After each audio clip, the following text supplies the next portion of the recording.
Sabah olur güneş çıkar, ayrılıklar yürek yakar. Bacı kardeş yoluna bakar, hasret koyan yalan dünya. Yalan dünya, yalan dünya, gençliğimi alan dünya. Bu dünyaya güven yoktur, kimlerdedir kalan dünya. Çeşme üstü ufak taştan, çeşme dolar akan yaştan.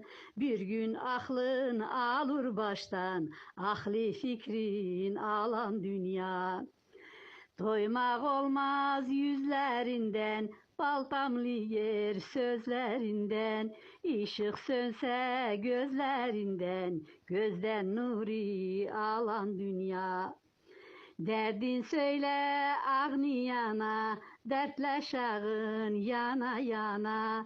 Ne baba var ne de ana, cahil civan alan dünya. Gökte durna uçar gider, bulutları açar gider.